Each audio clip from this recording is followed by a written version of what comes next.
Hi all. As A Baker ഞാനൊരു cake കാണുമ്പം ആദ്യം ശ്രദ്ധിക്കുന്നത് അതിലെ പേരെങ്ങനെയാണ് അലൈൻ ചെയ്തതെന്നാണ് കേട്ടോ. അങ്ങനെ കഷ്ടപ്പെട്ട് ഗൂഗിൾ ചെയ്ത് ഇതിൻ്റെ ടൂൾ ഏതാണെന്ന് കണ്ടുപിടിച്ചു. ഞാൻ മുന്നേ പർച്ചേസ് ചെയ്ത സെയിം പ്ലേസിൽ നിന്നാണ് കേട്ടോ ഞാനിത് വാങ്ങിയിട്ടുള്ളത്. ജസ്റ്റ് ₹149. കേക്ക് എസെൻഷ്യൽ ഡീലേഴ്സിൻ്റെ കയ്യിൽ നിന്ന് ഞാൻ സെക്കൻഡ് ടൈമാണ് കേട്ടോ ഇത് പർച്ചേസ് ചെയ്യുന്നത്.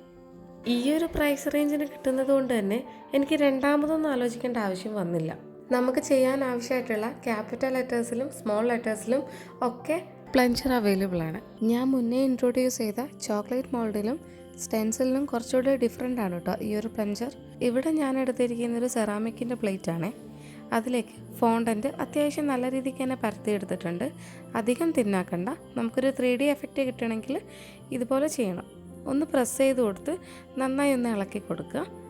അടിഭാഗം ഇങ്ങനെ പരന്നിരിക്കും. സോ നമ്മൾ അറ്റം ഷാർപ്പായ ഒരു നൈഫ് വെച്ചിട്ട് ഇങ്ങനെ ഇളക്കി കൊടുക്കണം.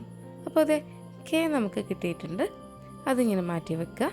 നിങ്ങളെ വിഷ് എന്താണെന്നോ മെസ്സേജ് എന്താണെന്നോ അതൊക്കെ ഇങ്ങനെ ഓരോ ലെറ്റേഴ്സാക്കി ചെയ്തെടുക്കാവുന്നതാണ്. ഇത് ഞാനിവിടെ എൻ്റെ പേജിൻ്റെ പേരാണ് കേട്ടോ എഴുതിയിരിക്കുന്നത്, കിങ്സ് കേക്കറി. ഇപ്പോഴും ട്രെൻഡിങ്ങിൽ പോയിക്കൊണ്ടിരിക്കുന്ന എസ്തെറ്റിക് കേക്ക്സ് ഒക്കെ ചെയ്യാൻ ഈ ഒരു പ്ലഞ്ചർ എന്തായാലും ഹെൽപ്ഫുൾ ആണ് കേട്ടോ. എല്ലാവരും കേക്ക് എസെൻഷ്യൽ ഡീലേഴ്സിൻ്റെ വെബ്സൈറ്റിൽ പോയി ചെക്ക് ചെയ്ത് നോക്കുക.